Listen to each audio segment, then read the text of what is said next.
How many of you clean pots at home? Okay, thank you. Oh, many men are raising their hands as well. Amazing. Thank you, thank you. It's lovely to see men are also helping at home in cleaning pots. You know, when you have a sink and you have one pot in the sink and you're trying to clean it, there's not much sound. But when you have more than one pot, two pots, if there's three, God. The more the number of pots, the greater the sound in there, isn't it? So it's amazing. We need relationships to be happy, but every guy is like a pot. And if there's two pots living in a house, raise your hands if you have ever experienced some sound in the house because of conflicting pots. Please. Thank you. Thank you very much. Raise your hands if this, to add to the two pots, there's two more pots called kids.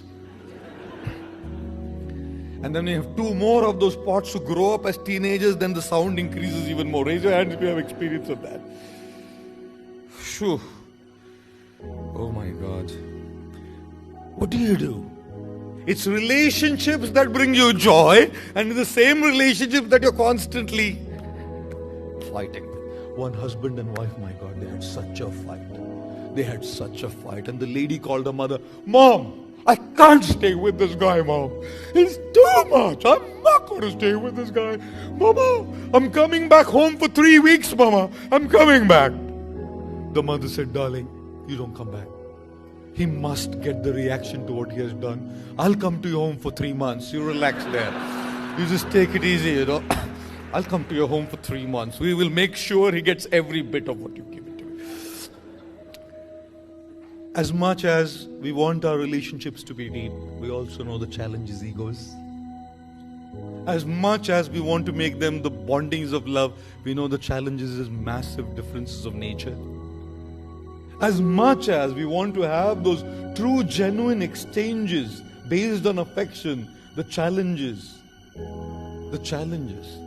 are different opinions. How many of you are married here? Almost all. Wow, that's good. How many of you got a partner of your choice? Okay, good. Thank you. How many of you did not get a partner of your choice? You don't have to raise your hands if you don't want to. It's okay. Did not get a partner of your choice.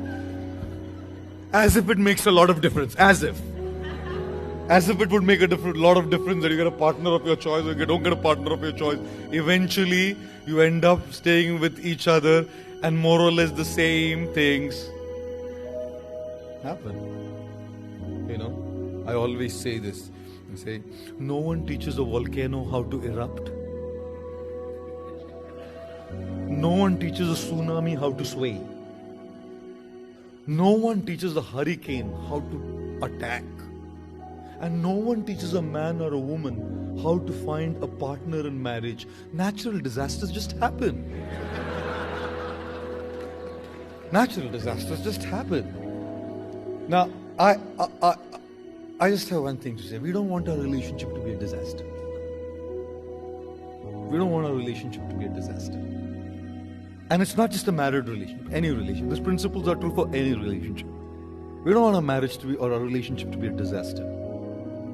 And if we do not want our relationship to be a disaster, we have to start liking the person to whom we relate to. Happiness is not about getting what you like.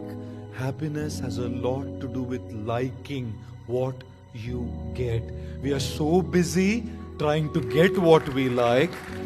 We are so busy trying to get what we like that we forget to like what we get. And there's so much to like in people. So much to like in people. They say the person whom you wanted to get married to, whom you loved, you never get. And the person, now you're married to someone, and the person whom you really loved and wanted in your life simply remains the password of your email ID. You know, you just look at it and say, haha, once upon a time, there was a time when we used to love this person. Now I'm stuck with this. Oh my. Believe me, there is a great need that we start liking the person whom we connect to.